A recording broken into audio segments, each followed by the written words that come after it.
share my screen because I have a PowerPoint. Let's see. I am notoriously bad at sharing my screen, so please bear with me. Okay, can everyone see that?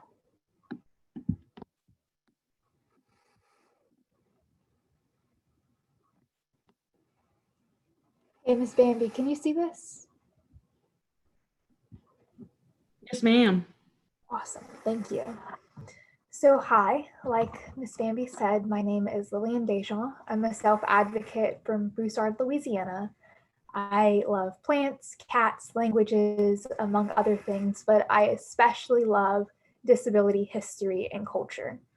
So during my session today, we'll be chatting about disability history and culture and its relevance to our community today. So our objectives for today's session is 1, begin reshaping and rethinking disability as a natural phenomenon. 2, increase our awareness of the disability community's unique history. 3, recognize that the disability community has its own unique culture. And 4, the empowerment of individuals in the disability community comes from putting people with disabilities in positions of influence. Throughout the presentation, I'm going to provide you with what I'm calling a moment to stop and think. I want you to take the time to really consider the question that is presented, maybe take some notes on your thoughts. We'll have about 10 minutes at the end of the presentation dedicated to question and answers.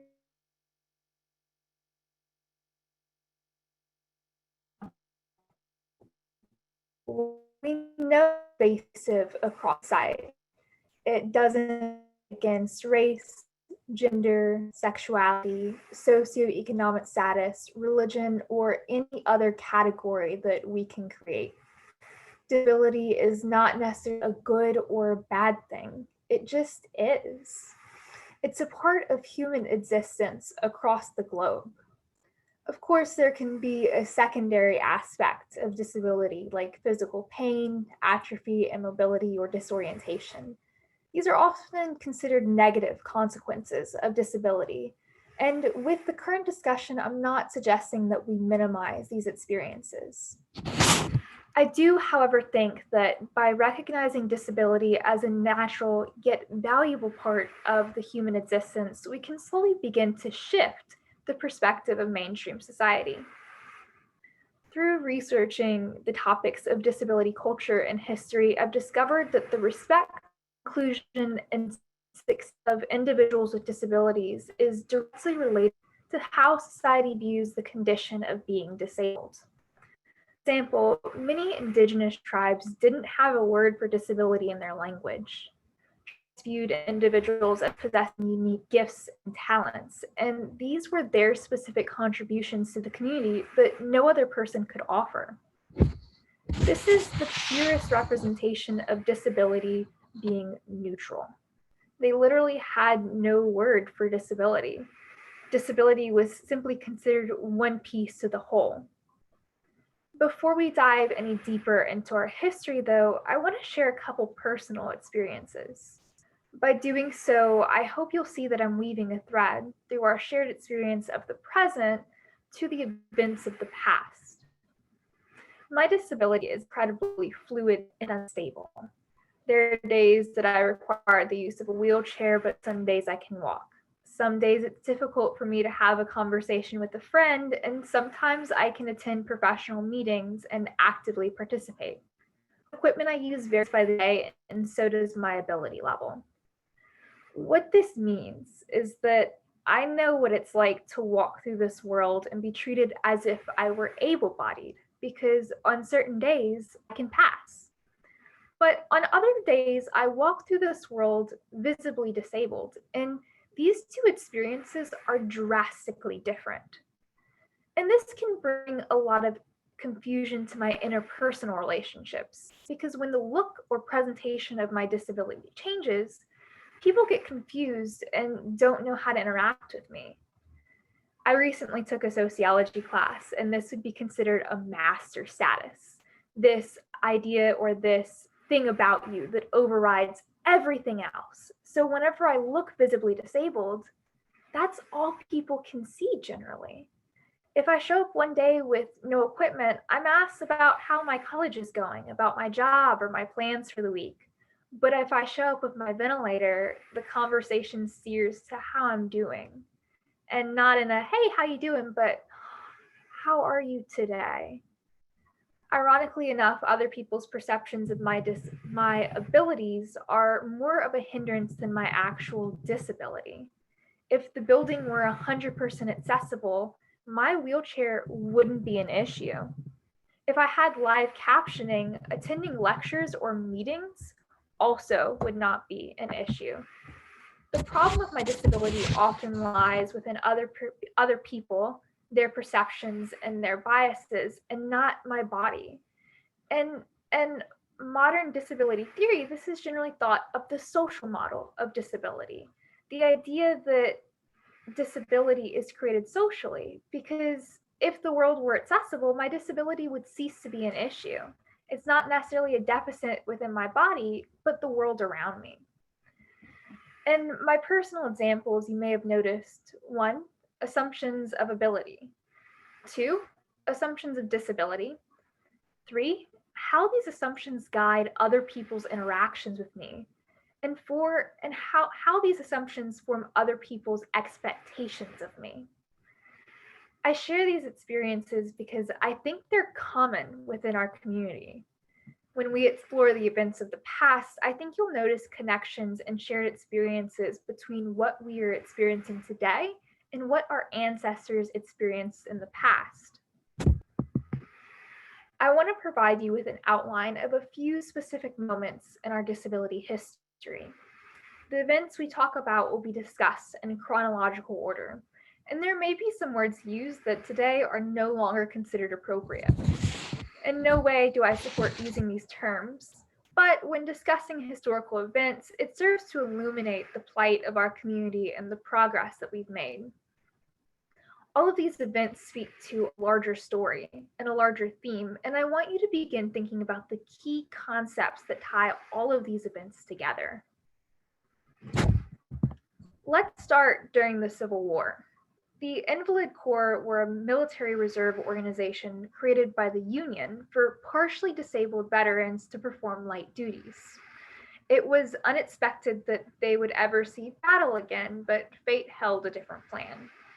Here's an excerpt from a book called A Disability History of the United States by Kim Nielsen, which describes this event. Charles Johnson, whose wartime injuries left him disabled, led the Invalid Corps troops into major combat with Confederate forces in June of 1864. In the midst of the battle, Colonel Johnson's commander sought reassurance from Johnson that his men would not retreat. He asked Johnson via messenger, "Will your invalids stand?" "Tell the general," Johnson replied with deadpan humor, "that my men are cripples and they cannot run." His troops' successes delighted Johnson, especially as their success ran counter to the stereotypes about disability.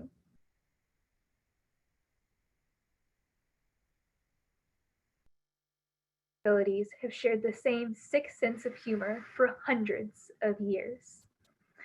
Further, it's important to note that these soldiers were successful because they were put in a situation with high expectations, and they were utilized in a capacity because of their ability and not discounted because of their disability. Their leader believed in their skills and they succeeded in a tremendous way. Aren't these the opportunities that we still advocate for today? In the United States from 1867 to 1974, there were laws in place making it illegal for, quote, any person who is diseased, maimed, or deformed in any way, so as to be unsightly or a disgusting object, to expose him or herself to public view, close quote. Exceptions were made only if these people were used as an example to the public and reason for further segregation. This legislation was deemed the ugly laws. It was quite literally illegal for visibly disabled individuals to be seen in public. And we can still see this stigma in being visibly disabled today. Obviously, we're not being arrested for it, but who hasn't felt the stigma of going in public in a wheelchair or event? I would love to just be able to go to Costco with my ventilator and not have everyone freak out that a real life disabled person has walked into the room. I could fill this whole session with unwarranted comments from strangers. On the flip side, people with invisible disabilities face stigma for not being disabled enough. I've heard countless stories of my chronically ill friends parking in a disabled parking spot and receiving nasty notes on their windshield or being confronted from strangers about faking.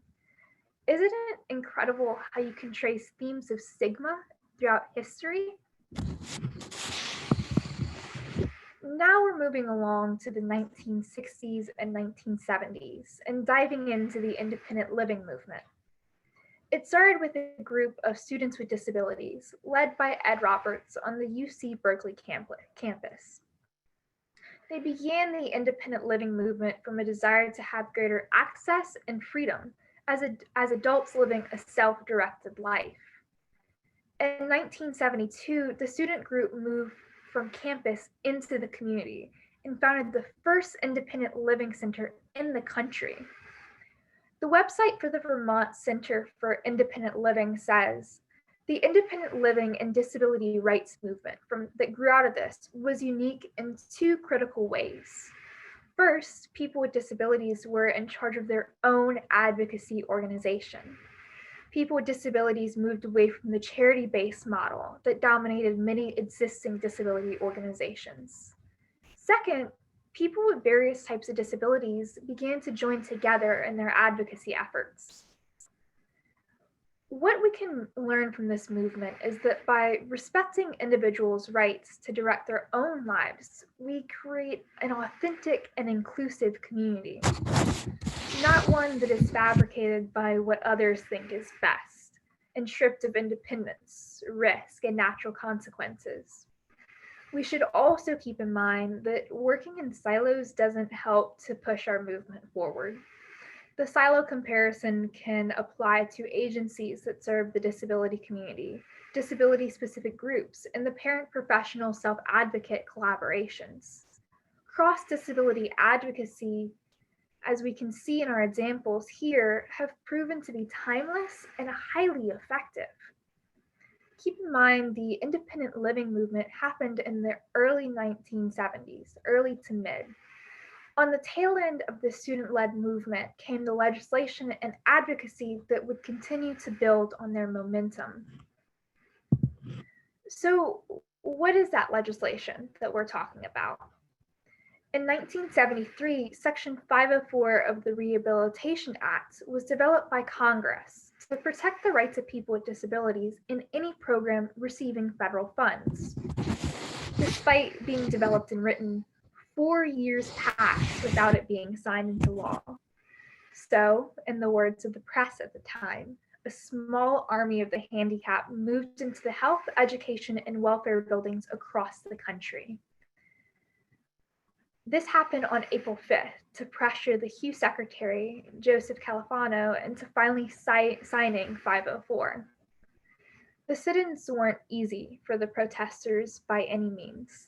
The longest sit-in lasted 28 days. The momentum of the cross-disability advocacy movement was still going. But I want us to take a moment to consider the physical needs of the various disabilities. Some people went without backup ventilators or catheters. These people had to rig a fridge out of a cardboard box taped to an air conditioner to keep their medications cold. And I don't want to overlook the contributions of the non-disabled advocacy groups either. The Black Panthers provided hot meals. Women's rights groups and LGBT groups also lent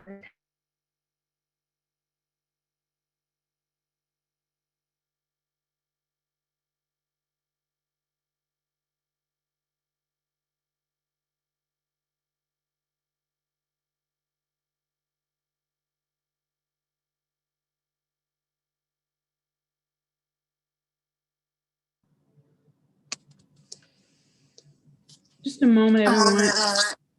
Seems like Lillian has some audio.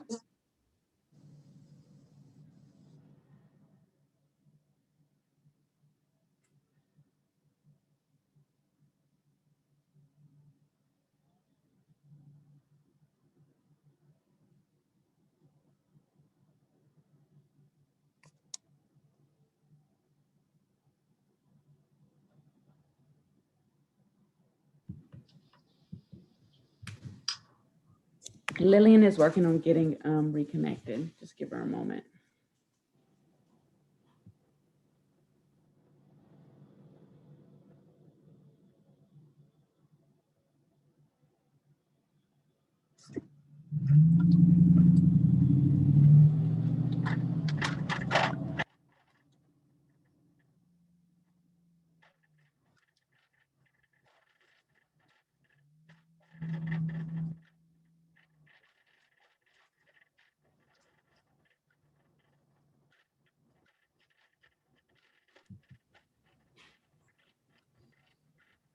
Hi, everyone. Lillian just had some technical difficulties. She will be on in just a moment.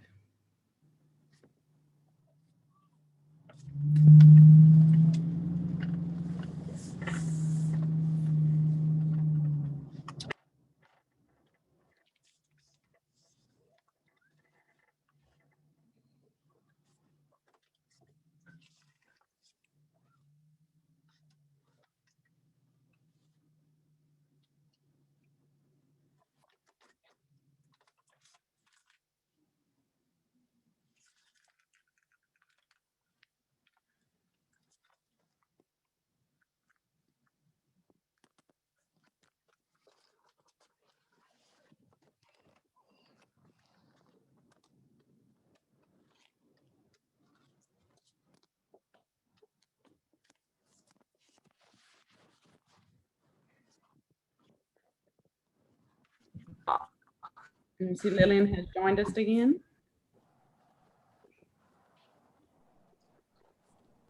Hello, can you hear me? We can hear you, Lillian. Okay.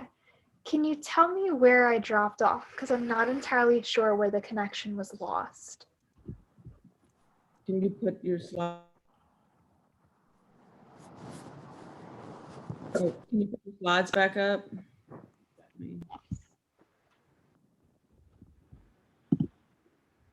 Does this look familiar?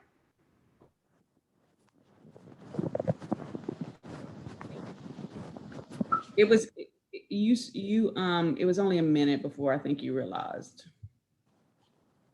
Okay. Yeah. So I'll start at the section 504 protests. So I'm going to move this phone hotspot over here. Everyone hearing with me.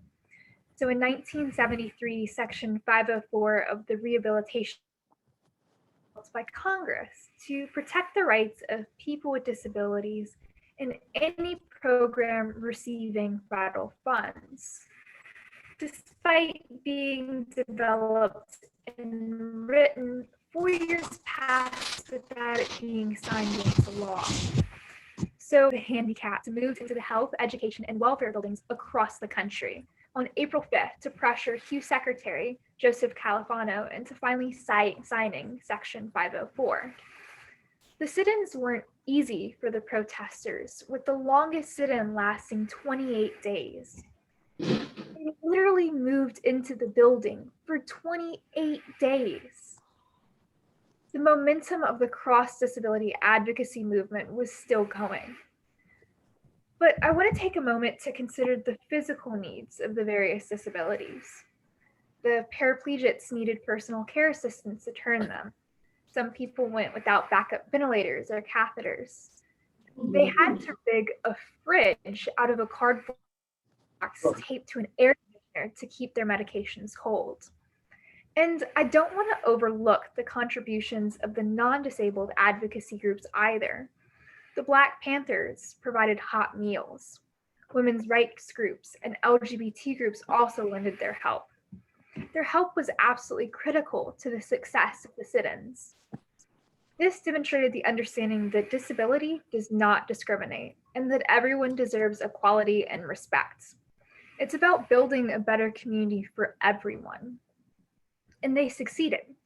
On April 28, 1977, Section 504 was signed.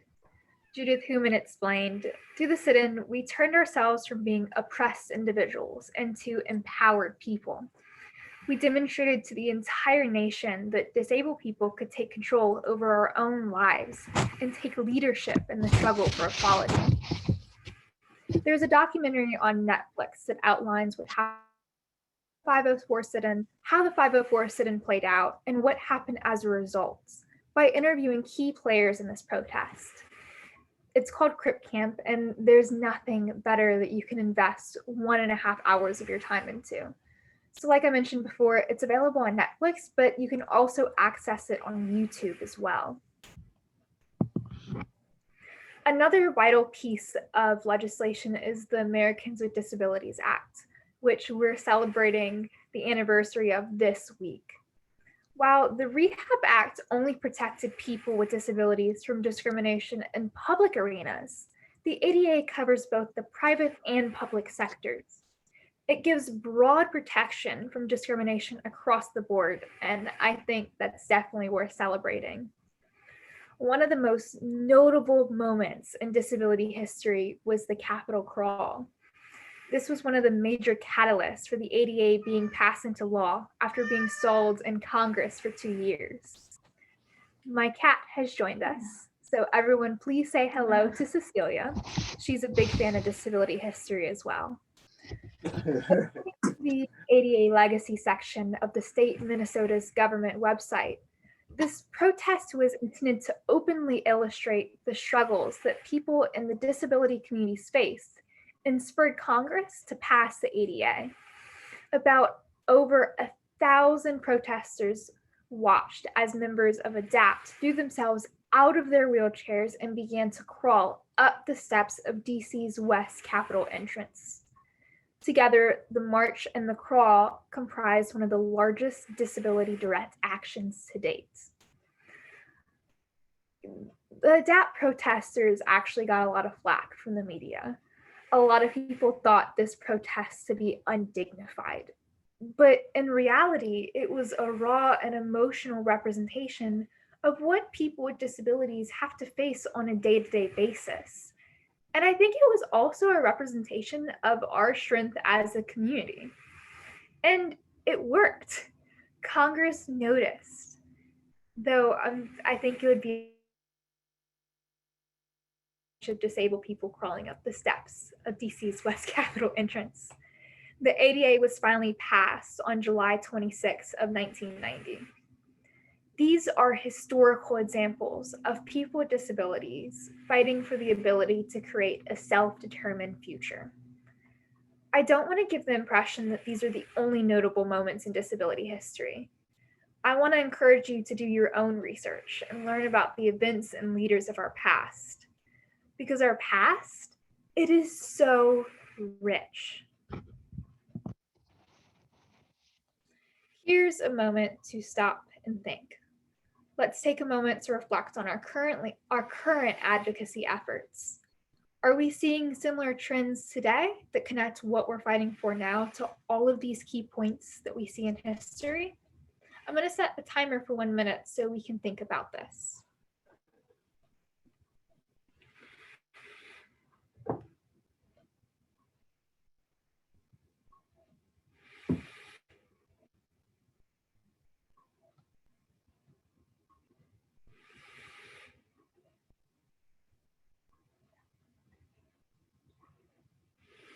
Please type your answers in the chat. I would love to hear your thoughts on this. And Lillian, I will monitor YouTube so people can put their comments on YouTube if that's where they're viewing from. Thank you.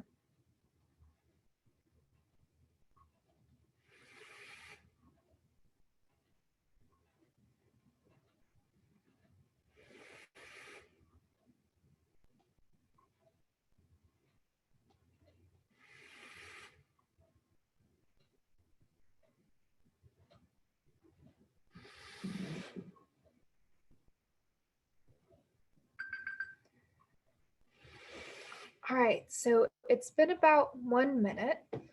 I am not going to turn my camera back on just so the presentation can continue to run smoothly on my really bad Wi-Fi. Let's see. Our history serves as a foundation for our current cultural identity. I'll use Louisiana as an example. Louisianians are proud people. We love our food, our music, our faith. There are things about our history that are moments of pride and moments of shame. We have to know our history, the good and the bad, to fully understand where we are and where we want to be. The same goes for our disability community. When asked what disability culture is, my friend Will Watkins from Oklahoma describes it perfectly. He says that disability culture is a unifying sense of both identity and pride. We have our own history, language, and community. Why not be proud of where we come from while we attempt to join the world? Think about it.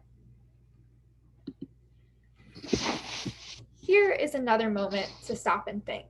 What comes to mind when you hear the phrase disability culture? Once again, I would love to see your thoughts in the chat.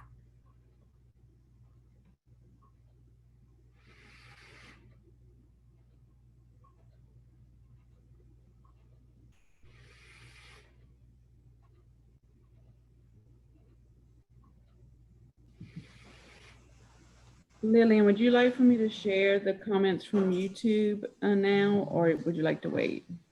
Absolutely.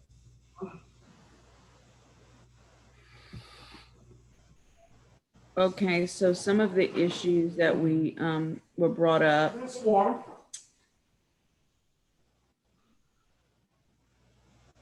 Or we're seeing similar struggles for access throughout COVID.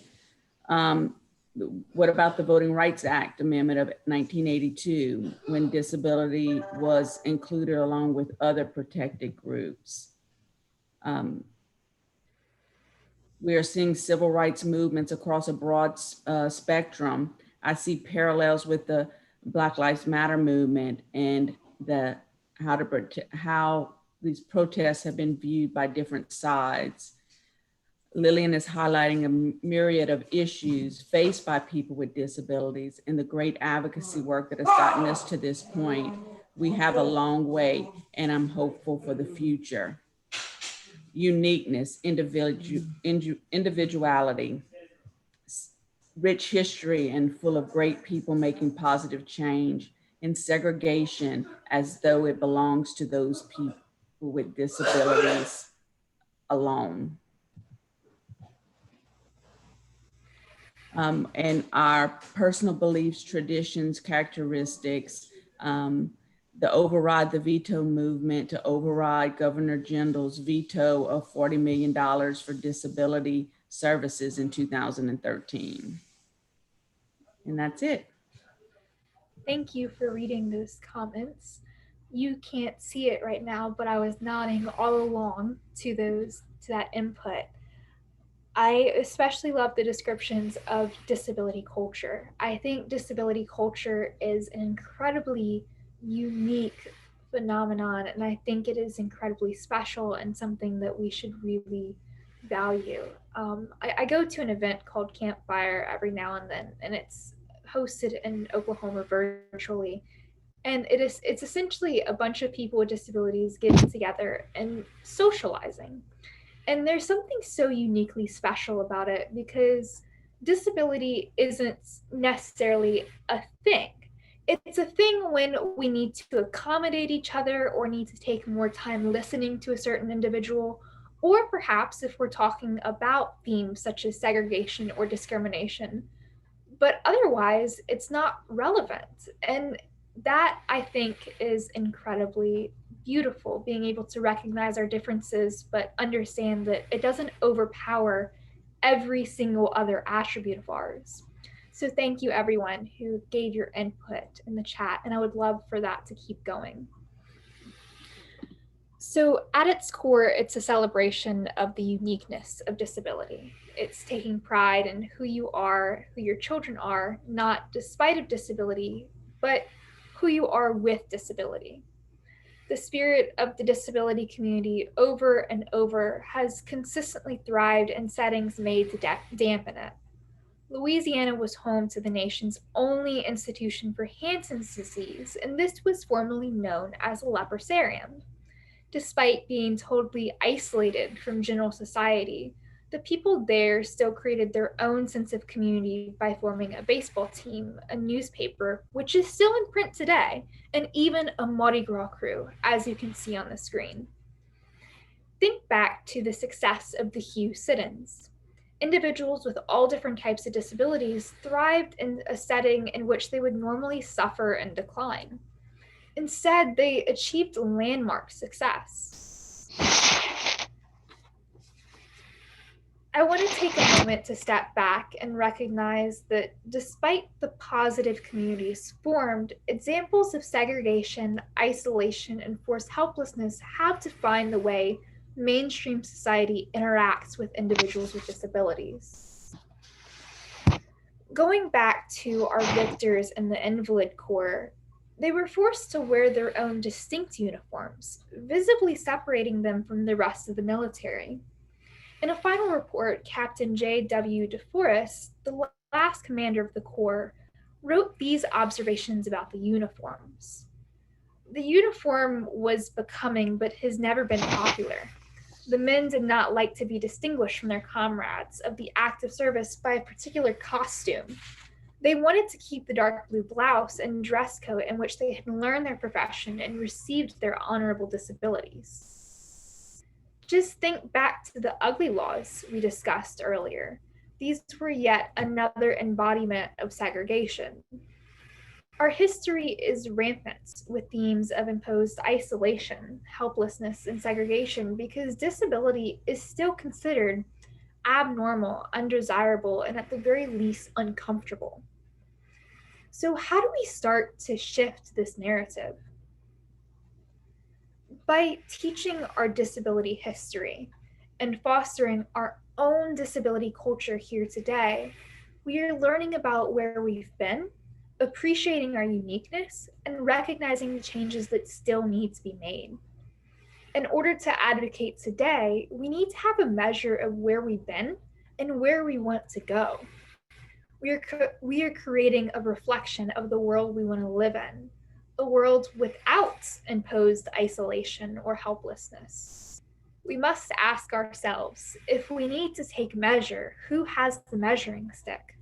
How do we own our own future and set expectations if we don't even know where we've come from? Stephen E. Brown says, "For years we have discussed integration like it was our business to fit in with mainstream society. As we become more aware of our own unique gifts, some of us have also become more convinced that this is a backwards perspective. It is absolutely not our job to fit into mainstream society. Rather, it is our destiny to demonstrate to mainstream society that it is to their benefit to figure out that we come attached to our wheelchairs, our ventilators, our canes, our hearing aids, etc. And to receive the benefit of our knowledge and experience, mainstream society needs to figure out not how we fit in, but how we can be of benefit exactly the way we are." If we want to successfully shift the way that society thinks about disability, we have to do it ourselves. The first step to this is through a broad increase of self-determination and empowerment throughout our community. Because if you don't believe that you have something worth saying, chances are you're not going to share it. By giving people with disabilities the tools to determine their own lives, we are by extension empowering them to speak up about the world they want to see. Let's take a step back and think about where we primarily get our disability-related information from. Is it people with disabilities? Are we putting people with disabilities in positions of influence?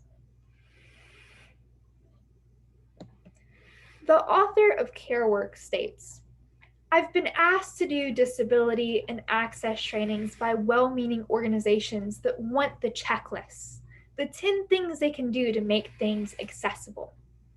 I know if they do these things without changing their inner worlds that see disabled people as sad or stupid or refuse to see those of us already in their lives, they can have all the ASL and ramps in the world, and we won't come where we're not loved, needed, and understood as leaders, not just people they must begrudgingly provide services for. When we do research, we talk about primary and secondary sources. A quick Google search will say that a primary source gives you direct access to your subjective research. A secondary source describes, interprets, or synthesizes primary sources. People with disabilities are primary sources. I want you to start taking note on how many conversations about disability are had without people with disabilities. I feel like my story has been told by everyone but me. And what message is this sending to our people with disabilities? If we learn that information on disability is not taught by primary sources, not taught by us, we will never become empowered enough to tell our own stories. And then, who does our youth with disabilities get to look up to? Where are the role models for them? Empowerment is an overused term, devoid of much meaning. A good friend of mine described it as trying to grab onto smoke. We use this term, we know empowerment is possible, but do we really know what it means? Is it really possible with the way our community is currently structured? We can start to shift this narrative by prioritizing the voices of individuals with disabilities first, by putting them in positions of power and of influence. Because our perspective and our culture, it's so rich and it's so important. And I feel like as people with disabilities, the world will tell you a lot of things. I was told that I was unemployable, and people have questioned why I want to go to school because people think I'm too disabled to learn sometimes. But whenever you are empowered as a person with a disability and you're equipped with your community's culture and history, you understand that you can start to build a different narrative for yourself, one that is directed by you and not by anyone else, and certainly not by the world. And so I want to close with a quote from Cheryl Marie Wade. Disability culture. Say what? Aren't disabled people just isolated victims of nature or circumstance? Yes and no. True, we are far too often isolated, locked away in pits, closets, and institutions everywhere. But there is a growing consciousness among us, because there is always an underground. Notes get passed among survivors, and the notes we are passing these days say, there is power in difference. Power, pass the word. Culture, it's about passing the word. And disability culture is passing the word that there's a new definition of disability, and it includes power. I want to thank you for spending this time with me today. My hope is that you walk away with a greater understanding of our history and culture, and with the knowledge that we all share this history. So I'm going to stop sharing my screen. And if anyone has any questions, I would be happy to answer them, or even thoughts about our history and our culture.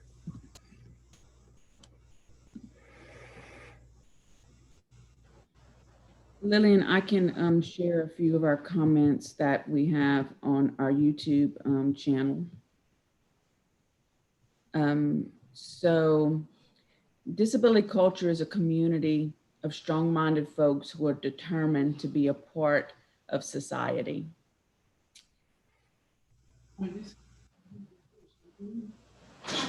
I'm not thinking of how I myself think about it. I'm thinking about how someone without a disability might see it. I don't mean to undervalue disability culture, but it is valuable only when it is understood that the culture can belong to anybody. The laws have changed for the good, but community attitude has not caught up. The fight continues. When I think of disability culture, I think of communities coming together to promote to the best of our ability the mental and physical health of all citizens, looking back to move forward. Are we really putting people with disabilities in position of influence? Great food for thought. And then we also have some comments within our Zoom. A century ago, disability communities started in schools for the blind, the deaf, etc. I honestly never thought of disability, and this is another comment, I'm sorry. I honestly never thought of a disability as a culture. I have always just thought of my disability as something I deal with, and I have learned to work around in order to fit into the world. Like most, I make jokes about my own disabilities. I don't mind questions or anything, and it doesn't hinder me like it did when I was younger. You We know, just have to live like everyone else. And that's all the comments I see. thank you for reading those. One comment that particularly stands out to me is the one that says, I have never thought of disability as a culture. I have always just thought of my disability as something that I deal with and have learned to work around in order to fit into the world. I think it particularly sticks out to me because I very much relate to that. I didn't realize that we had a history until about 2 years ago. And the thought of us having our own culture is something that is very distinctly ours. Our culture is ours and ours only. Because I know whenever my disability is fluid and my presentation to the world changes, there are times that I would rather present myself to fit as able bodied than not because it's easier, right? It's easier to walk through this world as a non disabled person. That's just the reality of the situation.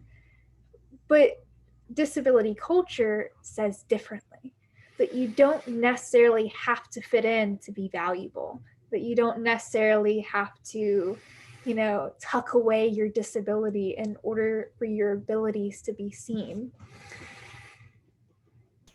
So, thank you all for commenting and your input and for listening. I hope you guys enjoyed, and also I apologize for the internet issues. Again, that's just what happens when you live on 7 acres. And I see our interpreter has her hand raised, Gail. Was that intentional? I'll lower it. Thank you so much, Lillian. You did an exceptional job, and really all the comments coming in are a great presentation. So thank you so much, Lillian. I just want to remind everyone that we have 4 more sessions, which will be just as great as the ones yesterday and the one you heard this morning from Lillian.